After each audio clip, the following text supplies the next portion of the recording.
So a couple months ago, we discussed the framework of the new peace deal with Iran, which was released to the public by the State Department.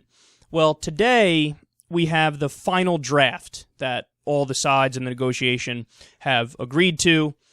So in many ways, it's a historic day. It's now full success, I guess you could say, when it comes to these peace negotiations.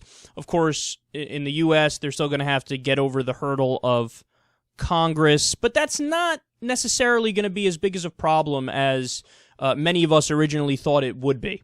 So let me go ahead and break it down. Think Progress reports here, quote, "As Iran shows complicity with the terms of the agreement, sanctions will be lifted by the U.S., EU, and the United Nations, releasing $100 million in frozen Iranian assets. A mechanism is also in place should Iran violate the deal that would put sanctions back in place over a period of 65 days. So, that's the baseline, I guess you could say, of the deal. The U.S. and the international community are going to get rid of the sanctions slowly as Iran proves that they're complying with their side of the deal. And then if at any point they violate it, it's called the snapback provision, where the sanctions immediately go back in place, and that would take a total of 65 days to get them all back in place in an efficient way. They continue and say, in exchange, Iran has agreed to curb the amount of time they can produce a nuclear weapon from a few months to over 10 years. Now, some people might read that, specifically the ultra-right wing, and say, well, come on, that's crazy, because in 10 years they could still have a bomb. But most importantly, in writing, we have, quote, Iran reaffirms that under no circumstances will Iran ever seek, develop, or acquire any nuclear weapons. All right, so let's remember that. Let's keep that in mind, because you're going to hear a lot of propaganda from the right over, the upcoming weeks here, actually 2 months, because that's how long they have to go over the deal. And they're just going to lie. They're going to say, this paves the way for a bomb for Iran. Except the deal says, quote, Iran reaffirms that under no circumstances will Iran ever seek, develop, acquire any nuclear weapons. So they're going to say the opposite, and I need you to keep in mind that in writing in the deal is that. So they can lie all they want, but we know what the deal says. Now, you could argue, well, hey, we don't believe them. But that's fine, because the deal is not based on trust, as President Obama has said time and time again. It's actually based on verification. It involves the UN and the IAEA and inspectors and all this stuff. This isn't just, you said you're gonna do the right thing, dog? Wonderful. Let's go grab a sandwich. That's not the way this works. Okay, so keep all that in mind. They continue and say, Iran will not enrich uranium over 3.67% and will sell or dilute all uranium under its possession that is already enriched. So, in other words, what that means is the uranium that they're going to have can only be enriched for purposes of research, scientific research, and power, for their power grid for their people. And they're getting rid of all the uranium that's enriched above that. Now, as of before this deal, they could have broken out and tried to enrich the uranium more to get a nuclear weapon in a few months. It would have taken just a few months to create that nuclear weapon. Now we're at the point where, under this deal, they're getting rid of all that uranium, and it's enriched at such a low level that even if they wanted to break out and create a bomb and violate the deal, it would take 10 years to get to that point.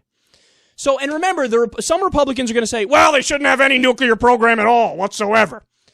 But the reality is that even under international law, which already exists, it says that any nation is allowed to have nuclear power for purposes of scientific research and for their power grid for their population. And that's exactly what they have here. This deal only reaffirms that and says, okay, you're allowed to have that, but only that, and we're going to keep an eye on it.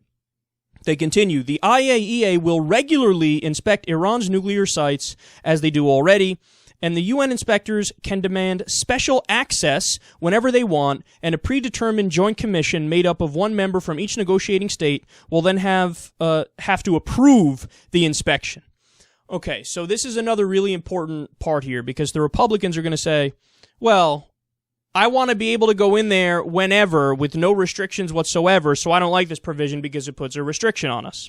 Now, the way it's worded, it does appear that, there is some sort of a hurdle to get over. But what are they missing? They're missing that the panel is made up of all Western nations and Iran. If Iran wants to stop the IAEA from going in there, they're not going to be able to stop them. Because all the countries will say, yeah, it's just an inspection. Go ahead. But here's why, again, why this is really important. This provision, the way it's worded, allows Iran to go back to their right wing, okay, which is not Hassan Rouhani, the president. It is the Ayatollah, but that's a different conversation. So they can go to their right wing and their population and say, well, what do you mean? We didn't give the big bad Americans access at any time. See, they have to get approval from this international body that we set up, which would have to, give the okay before they go in there. So I think this is a fantastic provision because it's politically brilliant. It allows Iran to make the argument in their population that, well, we got something. I mean, we made it so that they can't just come in whenever they want. We still are a sovereign country and we get to do whatever we want. They can say that to their population. In the U.S., they could come here and say the truth, which is, yeah, we need to get approval from this international body, but guess what? The international body is going to do whatever the fuck we want anyway. So I think it's politically brilliant, and I think both sides sat down and really ironed that out so they know they could go back to their populations and argue that they got the better deal, and they're essentially both right. So then also they say, quote, 5 years from now, Iran will be allowed to buy and sell conventional arms on the international market. 8 years from now, Iran can buy and sell ballistic missiles.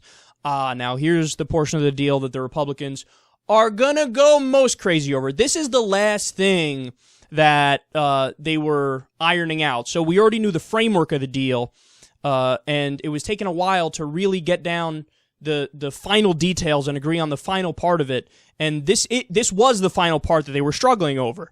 The U.S. position originally was just you're not going to be allowed to have any weapons at all, and we're going to continue to block that, and that's the end of the conversation.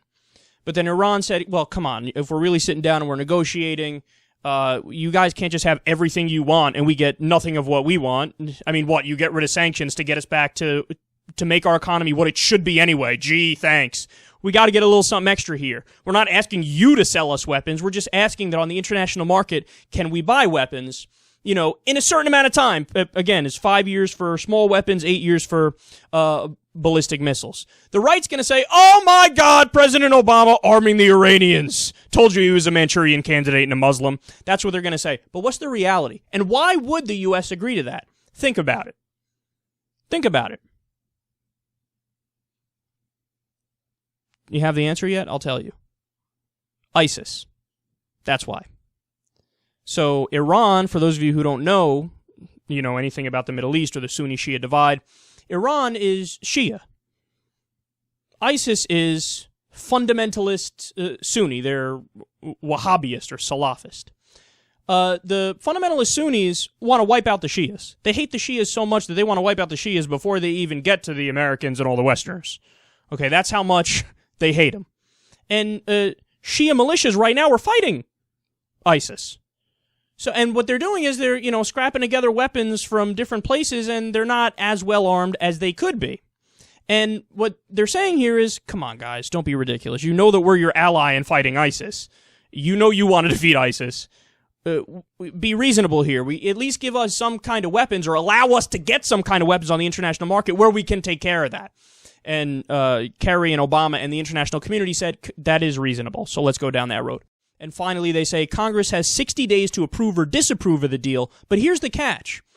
At the end of the review, lawmakers may pass a resolution of approval, a resolution of disapproval, or do nothing. A vote of disapproval, which would need the support of 2/3 of both the House and the Senate to override a presidential veto, would revoke the president's authority to temporarily waive sanctions implemented by Congress. Obama vowed to veto any legislation that impedes implementation of the nuclear agreement. Congressionally enacted sanctions make up only a portion of the sanctions relief provided to Iran under the agreement. So think about what that means. Now, I also thought, well, Congress may fuck this up. But the reality is, it's going to be hard for them to fuck it up. Why? Because the way the treaty was structured and the way they did the negotiations, it's something that's totally within the power of the president to do without even going through Congress. And what they're saying is certain sanctions put on Iran were put through Congress. Others weren't. So if Congress decides to try to tank this thing, they can only get rid of the sanctions that they put into place in the first place, which is only a small percentage of the sanctions. So again, even if they want to tank the deal, it's going to be hard for them to tank the deal, and it requires 2/3 of both the House and the Senate to get it done. And President Obama's like, I'm going to veto it either way. So you're going to need 2/3. You're going to be able to get 2/3. I don't think you're going to be able to get 2/3. There are going to be some Democrats that, do the wrong thing here. People like Menendez, for example, who's totally anti-Iran and doesn't want peace. And there are some Democrats who will vote with the Republicans. But the reality is you're not going to get 2/3. So it appears at this point in time that they may have done it, man.